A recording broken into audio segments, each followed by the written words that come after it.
Hello everyone, long time no see. Well, technically you guys saw me last week, but it's been a hot second since I filmed a video. I am not in LA right now, I'm in my hometown. However, the reason why I came back up north is because it was my birthday, February 12th. I am now 20 years old. And I know that I'm young. I know. As I'm filming this, I am realizing just how long I've been doing this. Since I was 15, 16, in the spirit of celebrating my 20th birthday, I wanted to tell you 20 lessons I learned in 20 years. And trust me, I am not the wisest, most intelligent person on earth. However, I do think that a lot of these will be helpful to other people, and they're not all just going to be writing related. Quite a lot of them aren't, frankly. A lot of them are just like general life things. And general life lessons definitely impact anyone's career. One thing that I learned was that it is so easy to be successful in one thing. It's difficult to be successful in multiple things. I went through a very short-lived boss babe energy. No, I was never part of an MLM. Whew. But I mean like the toxic productivity, specifically how American culture perpetuates that, and that is specifically to do with writing. And I am never going to say that working hard is somehow bad. However, when I was in this sort of boss babe energy, I just forgot all other responsibilities. I didn't care about school, family, friends, health. Yes, I was writing a lot, and yes, I had a lot of big plans, and yes, I was working to achieve those big dreams of mine. But at the end of the day, it wasn't worth it. It wasn't worth my declining health or how lonely I was. When I do make goals, I separate it into different sections of my life, because before I would just make a list of goals and then I wouldn't be able to recognize when all of my goals were just writing. My second lesson is don't submit to sketchy lit mags. I love literary magazines, especially the ones that I follow on Twitter now. All fantastic. I love them all. Some lit mags are more unprofessional than others. Please do your research, learn from my mistake, read through old editions, stalk their website, hell, even the social media of the editors and writers. I feel like a lot of writers have horror stories where it includes submitting to literary magazines, and that sucks, man. Especially since lit mags are struggling to get submissions in the first place. I'm not saying be terrified of submitting, but something that I learned was to just do my fucking research. Third lesson that I learned is that people are going to try to be friends with me just because I'm a writer and not because they actually like me. And that's okay. You know, those aren't friends, they're colleagues or peers, and they simply deserve a different type of attention. Or it is so easy to be bitter and angry, but it is significantly harder and a far more impressive feat to choose to be kind every day. Because this world, there's a lot of shit in it, and it is so easy to let all of that consume me. And I had to learn that being kind doesn't come naturally to a lot of people. They have to actually choose to be kind every day. Anyway, number 5 is that writing for fun is a lot of fun. It's fantastic. However, starving is not. Since I want writing to be a career for me, I also have other priorities in my life besides that.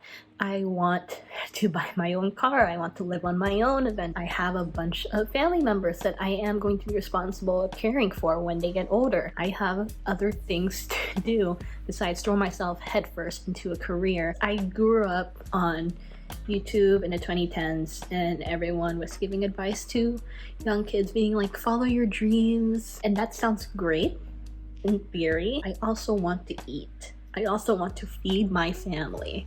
So there has to be some type of compromise between the two. And right now I feel like I'm comfortable where I am, but it took me quite some time to actually accept that. So number 6 isn't so much a lesson, but rather something that I'm proud of and that I want to mention, because I feel like a lot of other people can learn from this. I learned that people are going to be jealous of me. I know I joke all the time about me being arrogant and cocky. Yes, I am, but this is genuinely me just saying that if you are successful, people will be jealous. And I'm not saying jealousy is a bad thing. Every single person gets jealous in the world, but people are going to be jealous of me, and I'm proud of myself for, in response to that, never making myself smaller for them. I got a good head on my shoulders, and I have my mom to thank for that. This lesson is, one, people are going to be jealous of me, but then I am also proud of how I handled that. Yes, I understand that's what might have been socially acceptable at the time, I don't fucking know, but I'm thankful that I never did. And I feel like, obviously I never struggled with that, but definitely other people could, so that's why I'm saying it here. 7 is that as I grew up, I recognized all of the opportunities that I have, specifically as a child of immigrants who lives in America. And we're gonna talk about this. America is fucking horrible. I can go on about it for hours. I spent years of my life whining, complaining about all the things America has fallen short of. However, being a child of immigrants has given me a unique perspective. And yes, I can complain about the hoops immigrants have to jump through like a fucking show pony, but despite all of that, I am thankful to be here. I'm proud of the sacrifices that my family made to give me the opportunities that I have here. And despite how ridiculous America can be sometimes, I'm thankful to be born here, and I'm thankful to be living here. You'd think that would not be controversial. However, people have called me a traitor, problematic, you name it. I think I can criticize America while also recognizing how amazing it is as well. Fucking shocker, apparently. I can proclaim my eternal vitriol, hatred, and fear for the rising statistics of Asian-based hate crime in America. Yeah, but at the same time, I am privileged to grow up here, and I am grateful. And unsurprisingly, the people that call me a traitor or problematic are people who are not children of immigrants or are not immigrants themselves. So, the lesson I learned is that I am not inherently evil for saying that I'm grateful to be born in America. If I grew up in the same hometowns that my family did, I would have a whole different set of struggles than what I do now. And I'm thankful for that. Number 8, sometimes the best life lessons are going to be natural punishments. People in authority, people that I respect, and yes, they saw me going down that path, and yes, they were like, Danielle, you're doing a bad thing, put you on the right path. A high school counselor that I really loved and appreciated, she kind of just let me fuck up on my own. Of course, I reaped the consequences of that. That taught me that sometimes people can be telling you exactly what to do, and sometimes you'll be stupid enough to not listen to them. Sometimes you need painful consequences to stop harmful habits. Number 9, tough love is a good thing. Someone needs to call you out on your bullshit. However, people around you, they will oftentimes be too fucking scared to do so. If you ask for advice, they'll be saying, oh my gosh, you need to rest, you need to put your feet up, a relaxation day. And yes, sometimes you do need that, genuinely. However, sometimes you need someone to pick your ass up off of the floor and yell at you to do work, because if you don't do it, it's never gonna get done. Sometimes you have to be the person to give yourself tough love. This is me in particular. I had people in my life telling me like, oh, you should take a break, you should do this and do that. Yes, I want to emphasize how fucking toxic productivity culture is. I understand that. This is lessons I learned. I would use self-care in the present to justify self-harm in the future. Yes, I'll just put on my face mask and sleep in late, even though I have something due tomorrow. And then cue 5 months later, at the end of the semester, I'm freaking out because I did not do that one fucking assignment. There has to be a balance, and taking care of future you isn't always fun. Tough love is a good thing, and sometimes you are the only one who can give that to you. Number 10 has to do with school. I grew up in a family that very much emphasized the importance of grades, and yes, I am thankful it was perfection that was pushed onto me. And this took me quite a long time because I recognized anything less than an 100 was an F immediately in my head. Yes, I know logically that it's not that, but that's just how my brain works. Yes, I've been working on it. Yes, it has been years. No, I'm not there. I'm not perfect. However, something that has helped me significantly when it comes to grades and being raised as a perfectionist are the following phrases. That is, something is better than nothing. It is better to turn in something half-assed than turn in nothing at all. It is better to turn in one answer done out of the 10 questions on the assignment rather than nothing at all. Anything, something is better than nothing. Additionally, if you want to take it a step further, done is better than perfect. No matter what, done is better than perfect, because perfect doesn't exist. Maybe if I get this tattooed behind my eyelids, it will finally register in my brain. Because how do you get it to that state of, one, perfect doesn't exist, duh, but to get it to that A+ grade, it needs to be done first. It needs to be done so that you can make it better. In my weird brain, I would say, well, if it's not perfect, why even try? And I just won't turn it in. Done is better than perfect. Done is better than perfect. Done is better than perfect. Number 11. This is more specific to me. My dry humor, my deadpan voice. Yes, I'm aware that I oftentimes hype it up a bit for the camera. My dry humor, my deadpan voice, people will immediately assume that I'm rude and intimidating without even bothering to get me know me first. And honestly, that is fine. I'm not everyone's cup of tea. That's just true. Not everyone in the world is gonna like me. I don't like everyone in the world. Why would I expect someone else to? Deadpan voice, my dry humor can be very off-putting to people. Oh well, there are other people out in the world that love me for me. When I was like 14, I think I just got tired of pretending to be someone I'm not. Number 12, don't put anything on the internet that you don't want your grandma seeing. I mean it. I never posted like Noobs or anything. More so to my audience as well.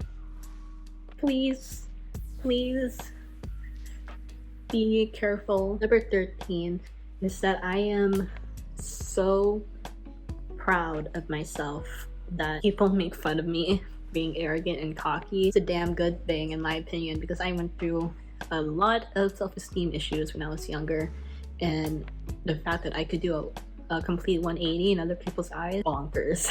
Like you guys know I struggled with especially when I was anorexic. That really fucked with my self-esteem, obviously, and I'm so thankful to I'm proud of myself for how far I've gone. Number 14, everyone's problematic. Everyone has made mistakes, everyone has been offensive, everyone has privilege and has perhaps abused it at some point. Oh, I never did that.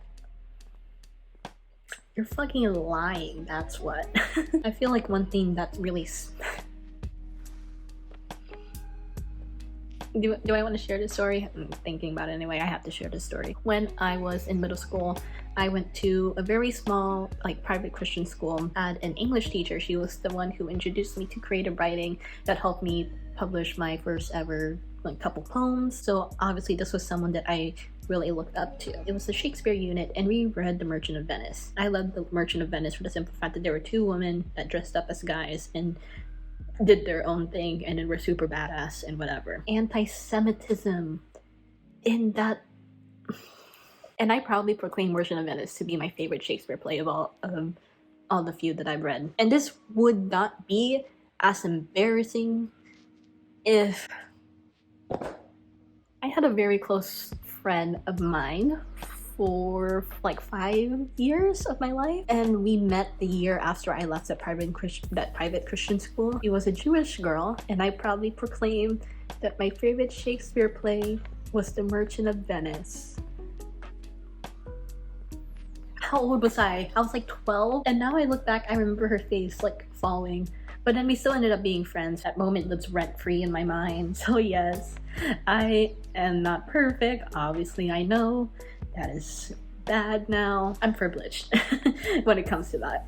And I may end up saying offensive things. How I respond to that, how I learn from that, what matters. And all I can do is really just try my best. Number 15 is that a good day starts with a good morning. Yes, I'm aware, I know, before night owls come and hunt me down. I understand that not everyone can wake up at 5 a.m. every time. Depends on your lifestyle, depends on your genetics. Some people can be night owls and be way more productive than any early bird out there. I know. These are lessons that I learned. And what I learned is to accept being a morning person. I am a morning person. I always have been since I was a kid, and I tricked myself into believing that I was a night owl. The simple reason that it's like, oh, I like to stay up late. No, The reason I stayed up late was because I was looking at a screen. I noticed that the easiest way to have a good day is to get up early. Simple as that. This applies to me, but also maybe to any other people who trick themselves into believing they're a night owl when really their screen is to blame. Number 16 is that exercising is so fucking good for you. So is eating good and healthy food. I honestly have a very unique experience, especially with being formerly anorexic. However, taking care of myself is not just mental, but also physical. Mental health applies to physical health applies to mental health. The two are not exclusive. Just like doing crunches, push-ups, sit-ups, something moving my body around, even if I drag my feet the whole time, eventually at the end I do feel good. Eating good food, it makes you feel good as well. You don't feel as sluggish, don't deal with so much lethargy, you have nice hair, nice nails, clean skin, all of that. It's easier to be mentally healthy when you're physically healthy as well. 17, having hobbies outside of writing keeps me sane. And it's so important to have something that is creatively rewarding, that is not writing related at all. Some of the hobbies that I've gotten into: knitting, crocheting, playing chess, speed typing, Dungeons and Dragons, video games. It is all incredibly important to me to have hobbies completely unrelated to my career. D&D, I guess that could count as writing because I'm oftentimes the dungeon master. However, that is writing purely for fun. That is one of the few times that I'm writing anything and I'm not expecting any sort of publication or monetary gain from it. It is just for fun and with friends. I cannot reiterate that people are like, oh my gosh, it's so hard to throw yourself into a career. Yes, I believe that. In my opinion, it is so easy to just throw yourself completely headfirst into your career and not care about anything else. Far more impressive to have a healthy, happy, and balanced life. And a balanced life is what ultimately will make me happier. Having hobbies outside of writing, things that I genuinely enjoy, it especially brings me back down to earth and helps me remind myself, additionally, that dreaming of labor is a questionable thing in and of itself. So it's good to have hobbies completely unrelated to money or work. Number 18 is that it's okay to not know everything. I am someone that when I find out I don't know something, I immediately feel inferior and unprepared and unsafe. However, it's okay to not know everything because no one knows anything. They're all just faking it. I feel like I knew this even when I was younger, but I must have learned it eventually. So I'm adding it in. Plus, a lot of people that think they know everything, some of the stupidest people alive. Number 19 is that I am an incredibly confrontational person. I've been told I'm intimidating in particular. Additionally, I talk in a very monotone voice more than half the time. Add on to my personality of being a pretty dominant type of personality. You can see how that got me in a lot of trouble. There was a point in my life where I saw every single problem out there in the world and it was my personal mission to just take it on. I was a teenage child with a hero complex, rivaled that of the sun, fought every single battle I saw, and I mean every single fucking one. And as you can tell, that got me in a lot of trouble. And it also tired me out. There's a lot of value in the wisdom of picking your battles. Work smarter, not harder. Be analytical, be strategic with your energy output. Yes, my general energy and demeanor has lended itself well to a lot of people with more submissive personalities because I oftentimes end up being the person that speaks up for them. However, now I try my damnedest to not take other people's troubles onto my own shoulders unless they directly ask me. And even then, if they do ask me, I sit on it. I contemplate it. If it is actually worth my time and energy. Learn to pick your battles. 20th lesson that I learned is that writing in diaries and journals is an incredibly important part of my life, and I'm so thankful that I started doing it, and I found endless value in having written diaries of my life. I was someone that wrote in diaries on and off throughout my entire childhood. First time I ever started a diary was when I was 7. And I could write full sentences on my own. However, I didn't start becoming an avid diary writer until I was in middle school. And while I find it really, really fucking cringy, read back my old journals, I am so thankful that I kept them. I'm thankful that I read them and that I wrote my thoughts down. Everyone can find exactly what they were thinking about on the 21st of May 2012. No, I'm not gonna look it up. My diaries are in LA. I'm so thankful to have these memories, and I also have an excuse to keep like birthday cards, receipts, plane ticket. I don't know if I'm a minimalist, but I'm someone that hates having anything more than I actually need. I end up throwing away a lot of things, but journals are the one thing that I have held on to. And my idea is that if it fits in a journal, if I can tape it in, if I can staple it in, I'm gonna keep it. I have plane tickets in there, I have receipts, I have old like notes that I passed around in class. I'm so thankful to have them, especially this one. I love looking at the plane ticket that I had when I traveled across the country on my own for the first time. I can see myself grow from being a preteen now up to an adult. Serious note about that is that I'm thankful that if something were to happen to me when I do leave this mortal coil, there will be journals and diaries that I can give to my friends and family.